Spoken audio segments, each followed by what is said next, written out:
All of us have dreamed about finding buried or sunken treasure at some time in our lives, whether by pirate movies, legends, or school textbooks. It's as real in our imagination now as it ever was. Now it's possible to fulfill that hidden desire, even in this modern age in which we live.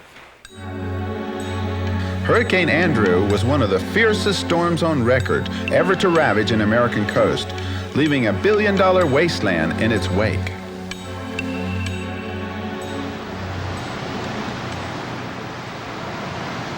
That was back in the summer of 1992.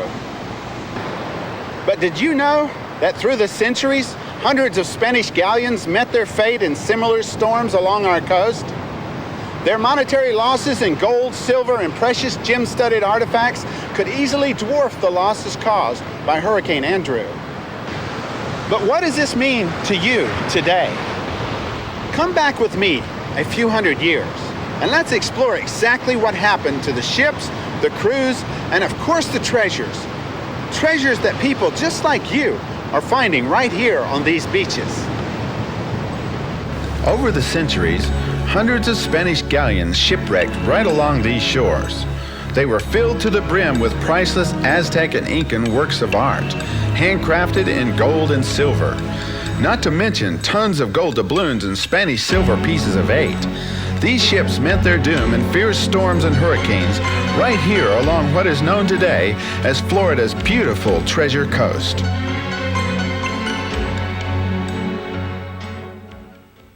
We are just a little over an hour's drive east of Orlando, Florida, America's most famous playground.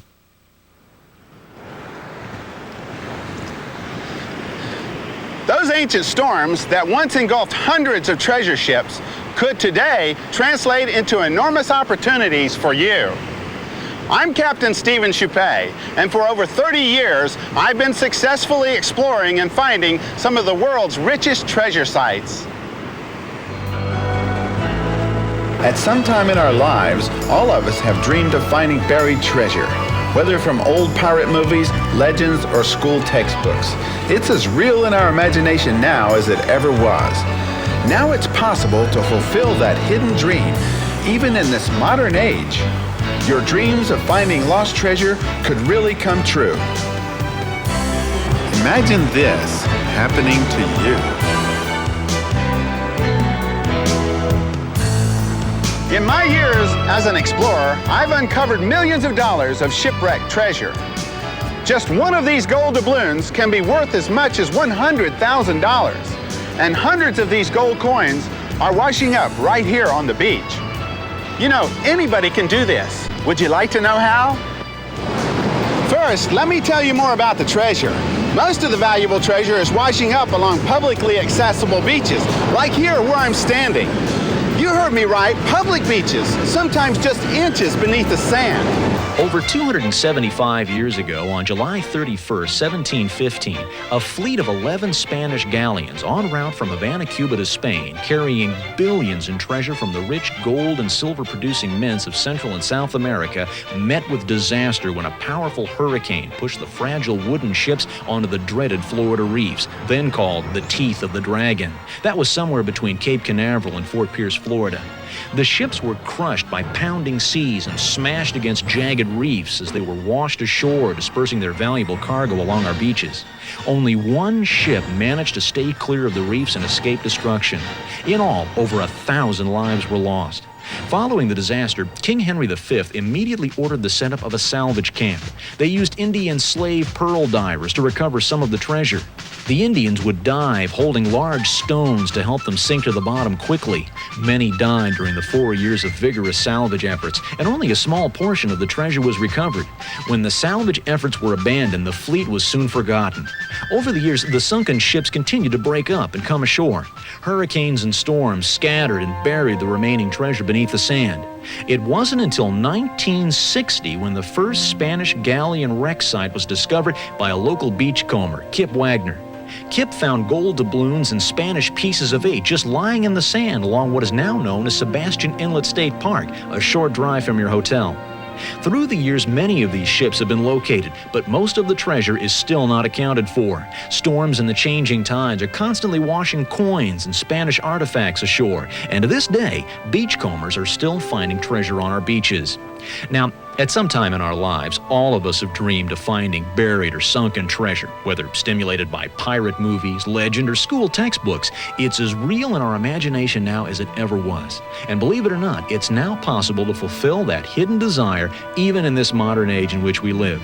At a time when the general consensus is there's no possible way for you to even experience your childhood dreams and find real Spanish treasure, real people are finding real treasure every day right here on our beaches. Many first-time treasure hunters have recovered Spanish silver pieces of 8, gold doubloons, and rare artifacts worth thousands of dollars. If you're wondering if there'll be anything left for you, beach treasure is constantly replenished by tides and shifting sands, offering you a new chance to find treasure every day. The Florida beaches are considered public domain, and anything you find on the beach belongs to you.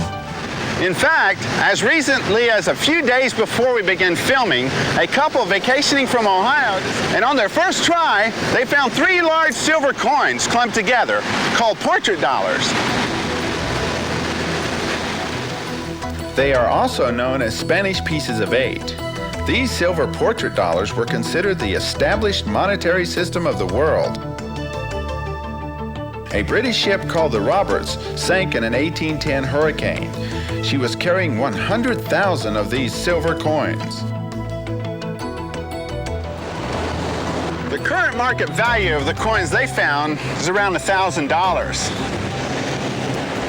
That would pay for your vacation, wouldn't it? It paid for theirs.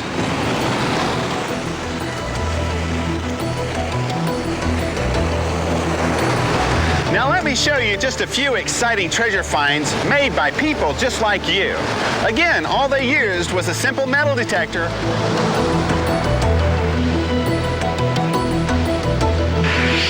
This is a 8 real which has been cleaned with an acid process, and each one of these has the coat of arms of King Philip V plus the cross on the other side. This is what they look like when they come out of the sand. They're green with a great deal of corrosion and sand still sticking to them. And quite a few people would throw something like that away. Here's one with a very distinct cross, plus a good coat of arms. I found all of these about a month ago in a small location. That's my real prize. I call that the Aztec Lady. We don't know exactly for what purpose it was used for. However, it's been appraised at $25,000 from a reputable appraiser due to the fact it's very unique and dates from the late 1600s. Look at these beaches. They're clean and beautiful and always uncrowded and open to the public. And we're just a little over an hour's drive from Disney World. Welcome aboard my treasure boat, the detector.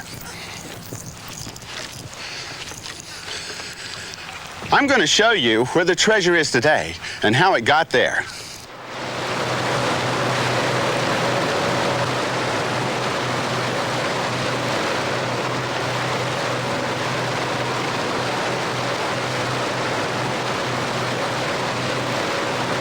Just look at this. Isn't this wonderful? Florida's beautiful. Mid-November and 84 degrees. Now you can see why Florida is everybody's treasure. Over the years, I've studied manifests and documents throughout the world. Scientists, archaeologists, and historians agree that over 1,000 Spanish galleons just chock full of treasure wrecked along Florida's treasure coast. Through the combination of certain modern technologies, centuries-old records, countless hours of research, and certainly some good old-fashioned perseverance, I've discovered incredible treasure beach sites.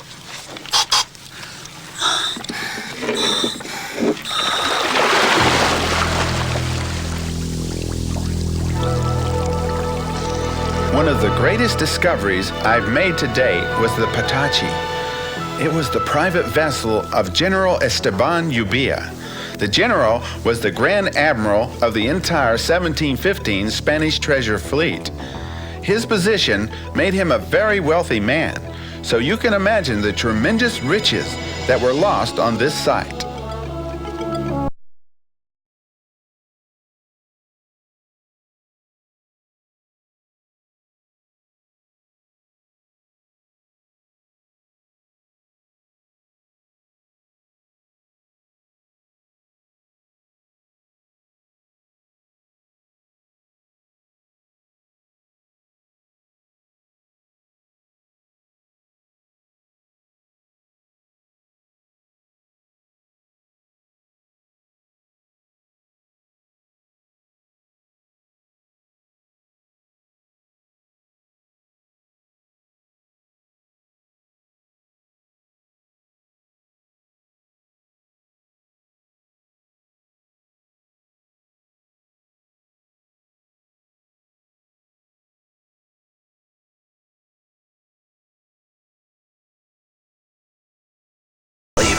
There's big as saucers. Look at this. They're everywhere down there, man. Look at this. Look at this, man. Big 8s, Lima 8s, Mexican 8s. Look at that, man. Look at that. There's more. Oh, they're gorgeous. Check it out. And more. Look at this. Whoa. That's what dreams are made of. What dreams are made of. Can you believe it? Praise God, man.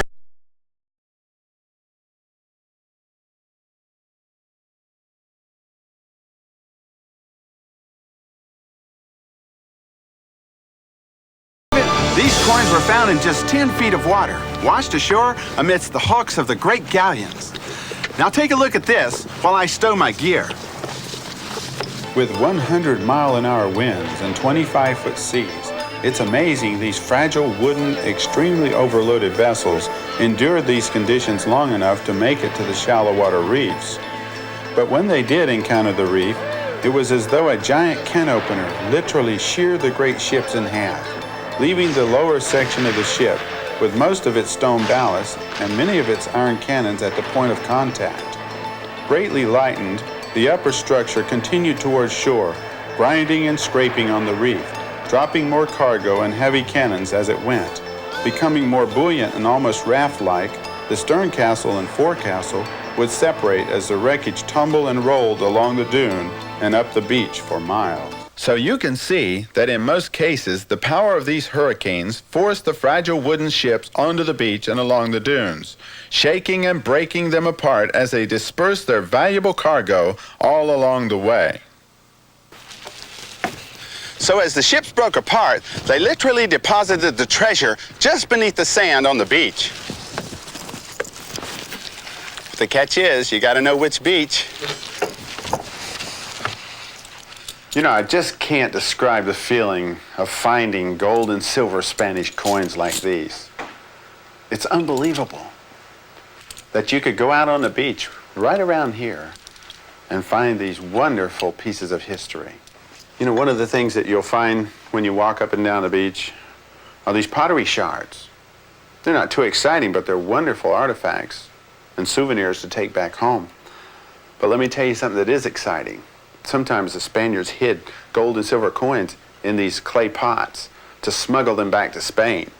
So where you find these, you know what you can find. Look at this. Pretty simple, but it's got a lot of meaning behind it. No, they didn't put butter in here. Gold bars, 5-pound gold bars. This is a mold that they used to make the gold bars with. This came right off the beach. Can you imagine? Where are the gold bars? You know, we also find prehistoric remains of large animals, like this shark's tooth. Look at that. Boy, I'm glad these guys aren't around anymore, aren't you? Musket balls? Hey, they're pretty exciting. Nice souvenirs. A lot of these roll around up and down the beach. Great finds with metal detectors. Look at this. 14-inch, 7-pound gold signal cannon. This was actually the cellular phone of the day. But some guy thought he would smuggle gold back to Spain by making it in the shape of a signal cannon. But of course it never made it and was found right on the beach with a simple metal detector. You know, I've got over $1 million on this table.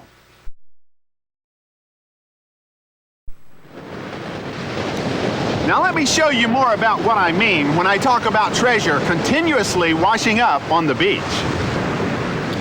In all the years that I've been exploring these beach sites, I've seen an endless supply of the stuff that dreams are made of, continuously replenished by the currents, tides, and wind.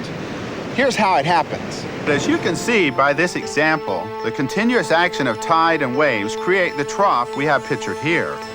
The important thing I want you to notice and to always be conscious of is the shellbed layer. The shellbed layer is a layer of coarse, large seashells and small pieces of reef and coquina rock, forming a dense deposit varying in thickness of 2 to 4 feet, clearly defining geologically the depth of disturbance of any storm throughout the eons of time. Below this shellbed layer lies undisturbed virgin sand. It's on top of this shellbed layer where the artifacts and treasure are located. Each time the tide comes in and out, the trough moves up and down the beach, penetrating the sand to the surface of the shellbed layer. The trough is formed when waves recede backward from the slope of the beach, causing an undertow on the next incoming wave and curling it downward, digging hard into the sand. This in turn picks up shells and of course any artifacts and treasure from the bottom of the trough.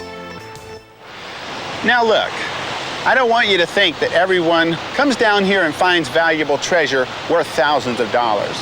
Some people don't find anything. Now you may have any number of reasons for stopping by the Treasure Coast. I think one of the best ones is because of the unspoiled and uncrowded beauty. The people are friendly and the beaches are sparkling white. Now you tell me, you've been to beaches before. Wouldn't it be nice if this time your dreams really did come true?